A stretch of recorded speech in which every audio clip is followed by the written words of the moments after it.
Hello, humans of the internet. How are we all doing this fine day? It is Monday in New Zealand, which means it is time for more Wonderful Wizard of Oz.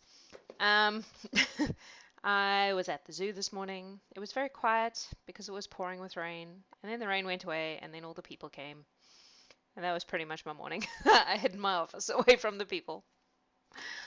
Um, Yeah, it's school holidays here in New Zealand, which means that we have Adam's two kids, but my one has skedaddled off to his dad for the week. We will have all three this weekend, which will no doubt be mayhem in the most delightful way. Um, and yeah, apart from that, it's all Christmas Wolfenoot full steam ahead at the moment for this Jax. I'm losing my mind, you guys. That's all good. All right, we are going to read today chapter 7 and 8 of The Wonderful Wizard of Oz, um, which we're getting through really fast. This 2 chapters a day thing means that we're tearing through it. We're going to have to, I may need to do the poll for the next book pretty soon so that I can get my hands on it before we have to actually read it. Let's go. Chapter 7, The Journey to the Great Oz. They were obliged to camp out that night under a large tree in the forest, for there were no houses near. The tree made a good thick covering to protect them from the dew, and the Tin Woodman chopped a great pile of wood with his axe, and Dorothy built a splendid fire that warmed her and made her feel less lonely. She and Toto ate the last of their bread, and now she did not know what they would do for breakfast. "If you wish," said the Lion, "I will go into the forest and kill a deer for you. You can roast it by the fire, since your tastes are so peculiar that you prefer cooked food, and then you will have a very good breakfast." "Don't, please don't," begged the Tin Woodman. "I should certainly weep if you killed a poor deer, and then my jaws would rust again." But the Lion went away into the forest and found his own supper, and no one ever knew what it was, for he didn't mention it. And the Scarecrow found a tree full of nuts and filled Dorothy's basket with them, so that she would not be hungry for a long time. You can live on nuts. She thought this was very kind and thoughtful of the Scarecrow, but she laughed heartily at the awkward way in which the poor creature picked up the nuts. His padded hands were so clumsy, and the nuts were so small that he dropped almost as many as he put in the basket. But the Scarecrow did not mind how long it took him to fill the basket, for it enabled him to keep away from the fire, as he feared a spark might get into his straw and burn him up. So he kept a good distance away from the flame, and only came near to cover Dorothy with dry leaves when she lay down to sleep. I'm not sure that using dry leaves as a blanket right next to a fire is the best idea she's ever had. These kept her very snug and warm, and she slept soundly until morning, and did not get immolated. When it was daylight, the girl bathed her face in a little rippling brook, and soon after they all started towards the Emerald City. This was to be an eventful day for the travellers. They had hardly been walking an hour, when they saw before them a great ditch that crossed the road, and divided the forest as far as they could see on either side. It was a very wide ditch, and when they crept up to the edge and looked into it, they could see it was also very deep, and there were many big jagged rocks at the bottom.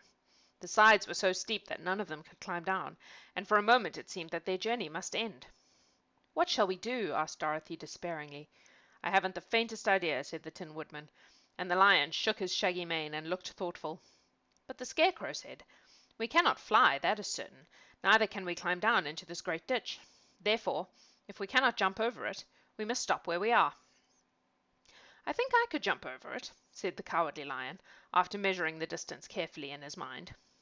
"Then we are all right," answered the Scarecrow, "for you can carry us all over on your back, one at a time." "Well, I'll try it," said the Lion. "Who will go first?" "I will," declared the Scarecrow, "for if you found that you could not jump over the gulf, Dorothy would be killed or the Tin Woodman badly dented on the rocks below. But if I am on your back it will not matter so much, for the fall would not hurt me at all." "What about the poor Lion's fall?" "I am terribly afraid of falling myself," said the Cowardly Lion, "but I suppose there is nothing to do but try it. So get on my back, and we will make the attempt." The Scarecrow sat down on the Lion's back, and the big beast walked to the edge of the gulf and crouched down. "Why don't you run and jump?" asked the Scarecrow. "Because that isn't the way we lions do these things," he replied. Then giving a great spring, he shot through the air and landed safely on the other side. They were all greatly pleased to see how easily he did it, and after the Scarecrow had got down from his back, the lion sprang across the ditch again. Dorothy thought she would go next, so she took Toto in her arms and climbed on the lion's back, holding tightly to his mane with one hand. The next moment it seemed as if she was flying through the air, and then, before she had time to think about it, she was safe on the other side. The lion went back a third time and got the Tin Woodman, and then they all sat down for a few moments to give the beast a chance to rest, for his great leaps had made his breath short, and he panted like a big dog that has been running too long.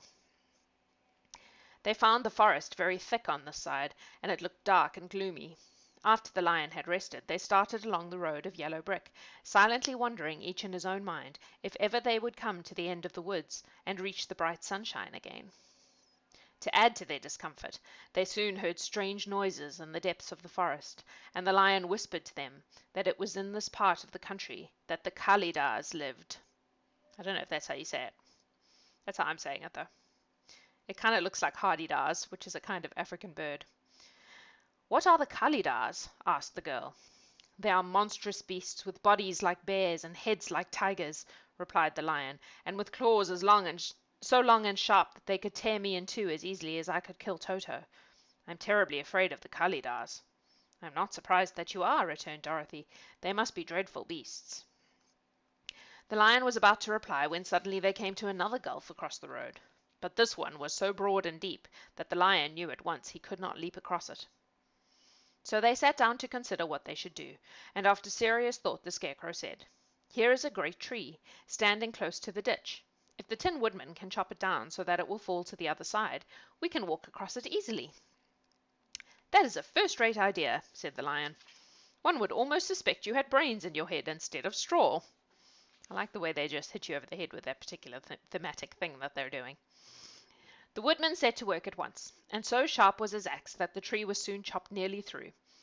Then the lion put his strong front legs against the tree and pushed with all his might, and slowly the big tree tipped and fell with a crash across the ditch, with its top branches on the other side. They had just started to cross this queer bridge when a sharp growl made them all look up, and to their horror they saw running towards them two great beasts with bodies like bears and heads like tigers. "They are the Kalidahs," said the Cowardly Lion, beginning to tremble. "Quick!" cried the Scarecrow. "Let us cross over." So Dorothy went first, holding Toto in her arms. The Tin Woodman followed, and the Scarecrow came next. The lion, although he was certainly afraid, turned to face the Kalidahs, and then he gave so loud and terrible a roar that Dorothy screamed, and the Scarecrow fell over backwards, while even the fierce beast stopped short and looked at him in surprise. But seeing they were bigger than the lion, and remembering that there were two of them and only one of him, the Kalidahs again rushed forward, and the lion crossed over the tree and turned to see what they would do next. Without stopping an instant, the fierce beasts also began to cross the tree, and the lion said to Dorothy, "We are lost, for they will surely tear us to pieces with their sharp claws. But stand close behind me, and I will fight them as long as I am alive." Not that cowardly after all. "Wait a minute," called the Scarecrow. He had been thinking what was best to be done, and now he asked the woodman to chop away the end of the tree that rested on their side of the ditch. The Tin Woodman began to use his axe at once, and just as the two Kalidahs were nearly across, the tree fell with a crash into the gulf, carrying the ugly snarling brutes with it, and both were dashed to pieces on the sharp rocks at the bottom.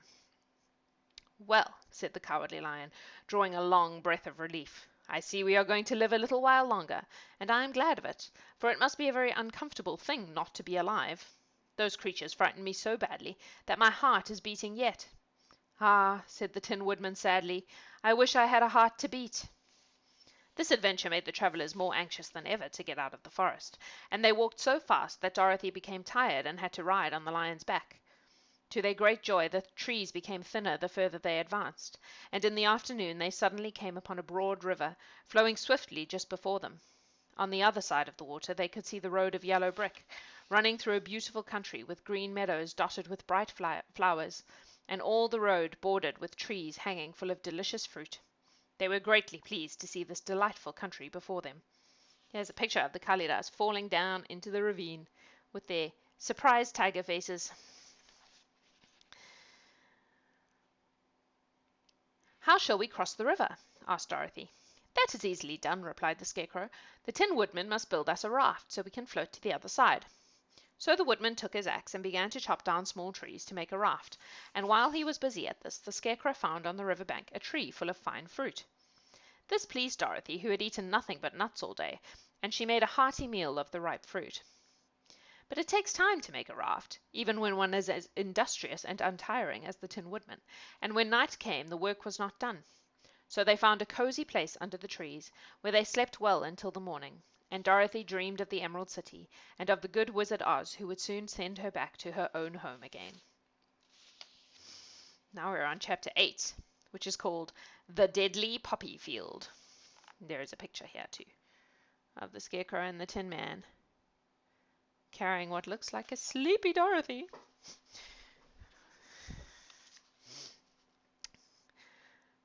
Ooh, poppies. Yes. Yes. The Deadly Poppy Field. I feel like there might be some sort of secret message in this. Our little party of travelers awakened next morning, refreshed and full of hope, and Dorothy breakfasted like a princess off peaches and plums from the trees beside the river. Indeed, that was what I was getting at. Behind them was the dark forest they had passed safely through, although they had suffered many discouragements. But before them was a lovely sunny country that seemed to beckon them on to the Emerald City. To be sure, the broad river now cut them off from this beautiful land, but the raft was nearly done, and after the Tin Woodman had cut a few more logs and fastened them together with wooden pins, they were ready to start. Dorothy sat down in the middle of the raft and held Toto in her arms. When the Cowardly Lion stepped upon the raft, it tipped badly, for he was big and heavy, but the Scarecrow and the Tin Woodman stood upon the other end to steady it, and they had long poles in their hands to push the raft through the water. They got along quite well at first, but when they reached the middle of the river the swift current swept the raft downstream, further and further away from the road of yellow brick, and the water grew so deep that the long poles would not touch the bottom. "This is bad," said the Tin Woodman, "for if we cannot get to the land we shall be carried into the country of the Wicked Witch of the West, and she will enchant us and make us her slaves." "And then I should get no brains," said the Scarecrow. "And I should get no courage," said the Cowardly Lion. "And I should get no heart," said the Tin Woodman. "And I should never get back to Kansas," said Dorothy. "We must certainly get to the Emerald City if we can," the Scarecrow continued, and he pushed so hard on his long pole that it stuck fast in the mud at the bottom of the river, and before he could pull it out again or let go, the raft was swept away and the poor Scarecrow left clinging to the pole in the middle of the river. "Goodbye," he called after them, and they were very sorry to leave him. Indeed, the Tin Woodman began to cry, but fortunately remembered that he might rust, and so dried his tears on Dorothy's apron. Of course this was a bad thing for the Scarecrow. "I am now worse off than when I first met Dorothy," he thought. "Then when I was stuck on a pole in a cornfield, where I could make believe scare the crows at any rate. But surely there is no use for a Scarecrow stuck on a pole in the middle of a river. I am afraid I shall never have any brains after all." Down the stream the raft floated, and the poor Scarecrow was left far behind. Then the Lion said, "Something must be done to save us. I think I can swim to the shore and pull the raft after me, if you will only hold fast to the tip of my tail." So he sprang into the water, and the Tin Woodman caught fast hold of his tail, and when the Lion began to swim with all his might towards the shore. It was hard work, although he was so big, but by and by they were drawn out of the current, and then Dorothy took the Tin Woodman's long pole and helped push the raft to land. They were all tired out when they reached the shore at last, and stepped off upon the pretty green grass, and they also knew that the stream had carried them a long way past the road of yellow brick that led to the Emerald City. "What shall we do now?" asked the Tin Woodman, as the Lion lay down on the grass to let the sun dry him. "We must get back to the road in some way," said Dorothy. "The best plan will be to walk along the river bank until we come to the road again," remarked the Lion. So when they were rested, Dorothy picked up her basket, and they started along the grassy bank, back to the road from which the river had carried them. It was a lovely country, with plenty of flowers and fruit trees and sunshine to cheer them, and had they not felt so sorry for the poor Scarecrow, they could have been very happy. They walked along as fast as they could, Dorothy only stopping once to pick a beautiful flower, and after a time the Tin Woodman cried out, "Look!" Then they all looked at the river, and saw the Scarecrow perched upon his pole in the middle of the water, looking very lonely and sad. "What can we do to save him?" asked Dorothy. The Lion and the Woodman both shook their heads, for they did not know. So they sat down upon the bank and gazed wistfully at the Scarecrow until a stork flew by, which, seeing them, stopped to rest at the water's edge. Who are you, and where are you going? Asked the Stork. I am Dorothy, answered the girl, and these are my friends, the Tin Woodman and the Cowardly Lion, and we are going to the Emerald City. This isn't the road, said the Stork as she twisted her long neck and looked sharply at the queer party. I know it, returned Dorothy, but we have lost the Scarecrow and are wondering how we shall get him again. Where is he? asked the Stork. Over there in the river, answered the girl. If he wasn't so big and heavy, I would get him for you, remarked the Stork. He isn't heavy a bit, said Dorothy eagerly, for he is stuffed with straw, and if you will bring him back to us, we shall thank you ever and ever so much.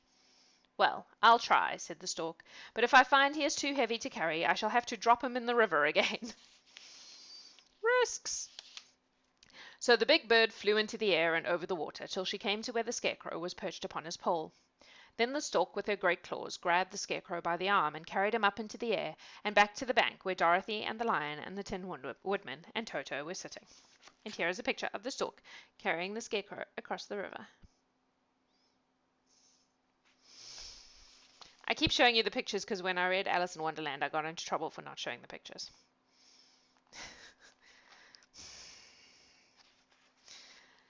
Oh my god, with the Among Us memes. I don't even play the game and I recognize the memes. When the Scarecrow found himself among his friends again, he was so happy that he hugged them all, even the Lion and Toto, and as they walked along, he sang, Tol-de-rid-de-ro, Tol-de-rid-de-ro. At every step, he felt so gay. I was afraid I should have to stay in the river forever, he said, but the kind Stork saved me, and if I ever get any brains, I shall find the Stork again and do it some kindness in return. That's all right, said the Stork, who was flying along beside them. I always like to help anyone in trouble. But I must go now, for my babies are waiting in the nest for me. I hope you will find the Emerald City, and that Oz will help you. Thank you, replied Dorothy, and then the kind Stork flew into the air and was soon out of sight. They walked along listening to the singing of the bright-coloured birds and looking at the lovely flowers, which now became so thick that the ground was carpeted with them. There were big yellow and white and blue and purple blossoms, besides great clusters of scarlet poppies, which were so brilliant in colour that they almost dazzled Dorothy's eyes. Aren't they beautiful? The girl asked, as she breathed in the spicy scent of the flowers. I suppose so, answered the Scarecrow. When I have brains, I shall probably like them better. If I only had a heart, I should love them, added the Tin Woodman.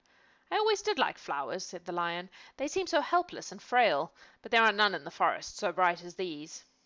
They now came upon more and more of the big scarlet poppies, and fewer of the other flowers, and soon they found themselves in the midst of a great meadow of poppies. Now, it is well known that when there are many of these flowers together, their odour is so powerful that anyone who breathes it falls asleep. And if the sleeper is not carried away from the scent of the flowers, he sleeps on and on forever. Yes, this metaphor is a little bit crowbarish. Thwack! Not subtle. But Dorothy did not know this, nor could she get away from the bright red flowers that were everywhere about. So presently her eyes grew heavy, and she felt she must sit down to rest and to sleep. But the Tin Woodman would not let her do this. We must hurry and get back to the road of yellow brick before dark, he said, and the Scarecrow agreed with him. So they kept walking until Dorothy could stand no longer. Her eyes closed in spite of herself, and she forgot where she was and fell among the poppies, fast asleep. Not for when it was written. Actually, yes, because they were like opium dens at that point in time. So I think it's probably a deliberate reference to like poppies and opium. And like same with Alice, right? There's stuff in Alice that's definitely targeted at the adults that are reading the book to the children. And I would say the Field of Poppies is like that too. What shall we do? asked the Tin Woodman. If we leave her here, she will die, said the Lion. The smell of the flowers is killing us all. I myself can scarcely keep my eyes open, and the dog is asleep already. It was true. Toto had fallen down beside his little mistress, but the Scarecrow and the Tin Woodman, not being made of flesh, were not troubled by the scent of the flowers. Run fast, said the Scarecrow to the Lion, and get out of this deadly flower bed as soon as you can. We will bring the little girl with us, but if you should fall asleep, you are too big to be carried. So the Lion aroused himself and bounded forward as fast as he could go. In a moment he was out of sight. Let us make a chair with our hands and carry her, said the Scarecrow. So they picked up Toto and put the dog in Dorothy's lap. And then they made a chair with their hands for the seat and their arms for the arms, and carried the sleeping girl between them through the flowers. On and on they walked, and it seemed that the great carpet of deadly flowers that surrounded them would never end. They followed the bend of the river, and at last came upon their friend the lion, lying fast asleep among the poppies. The flowers had been too strong for the huge beast, and he had given up at last, and fallen only a short distance from the end of the poppy bed, where the sweet grass spread in beautiful green fields before them. "We can do nothing for him," said the Tin Woodman sadly, "for he is much too heavy to lift. We must leave him here to sleep on forever, and perhaps he will dream that he has found courage at last." "I am sorry," said the Scarecrow. "The lion was a very good comrade for one so cowardly. But let us go on." They carried the sleeping girl to a pretty spot beside the river, far enough from the poppy field to prevent her breathing any more of the poison of the flowers, and here they laid her gently on the soft grass and waited for the fresh breeze to waken her. And that's the end of the chapter. Love you guys. Take care of yourselves. Mwah.